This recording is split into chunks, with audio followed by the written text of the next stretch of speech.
Hello everyone. स्वागत है आप सभी का आपके अपने YouTube channel unique GK by Arvind में। अगर आपने इस चैनल को अभी तक लाइक शेयर एंड सब्सक्राइब नहीं किया तो please like share and subscribe जरूर कीजिए। आज हम करेंगे कविता कविता के बहाने, जिसके कवि हैं कुंवर नारायण। आइए शुरू करते हैं आज अपनी कविता कविता के बहाने, जिसके कवि हैं कुंवर नारायण। आइए इनके बारे में बात करते हैं।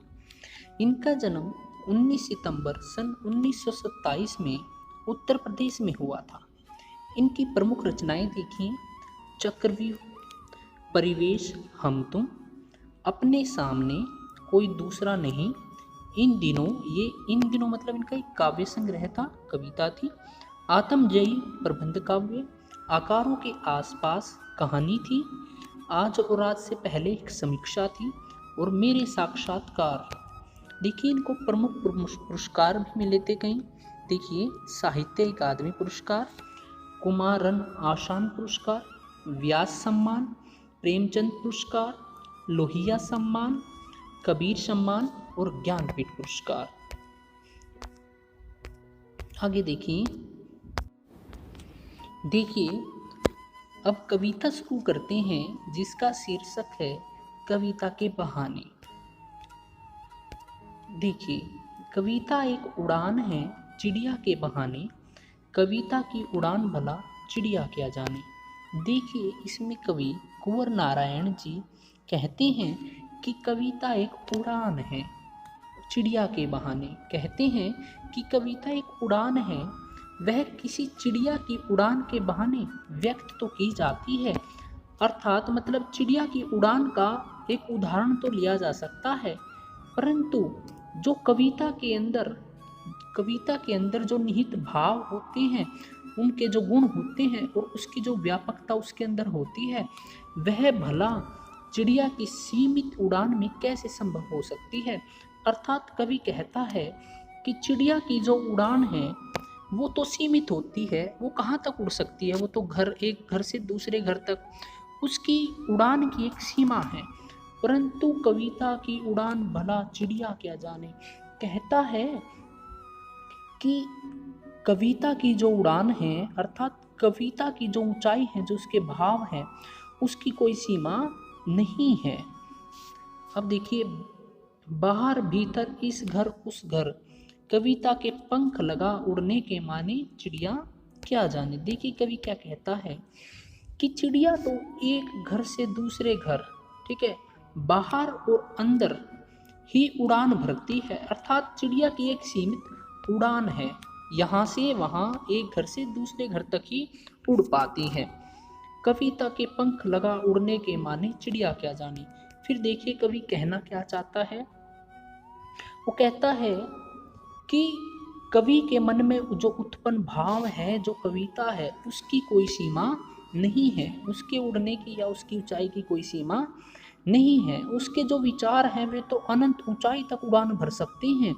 कविता के द्वारा पंख लगाकर उड़ने का अर्थ तो किसी भी सीमा में न बांधना है। भला एक चिड़िया क्या जाने कि कविता की उड़ान में कितनी व्यापकता है, कितनी ऊंचाई है। आगे देखिए कवि कहता है कविता एक खिलना है फूलों के बहाने, कविता का खिलना भला फूल क्या जाने। देखिए कवि इन पंक्तियों में क्या कहता है कि किसी सुंदर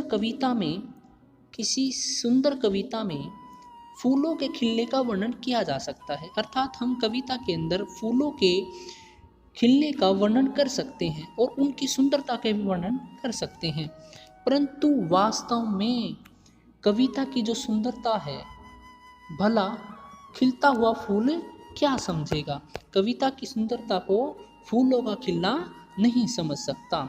देखिए कहता है कि फूल, कवि कहना क्या चाहता है कि फूल थोड़ी देर खिलते हैं, कुछ देर महकते हैं, चारों तरफ अपनी खुशबू फैला देते हैं, परंतु क्या होता है वो शाम को या अगले दिन फिर मुरझा जाते हैं और वे सूखने के बाद मिट जाते हैं। अर्थात उनका कोई नाम निशान नहीं रहता।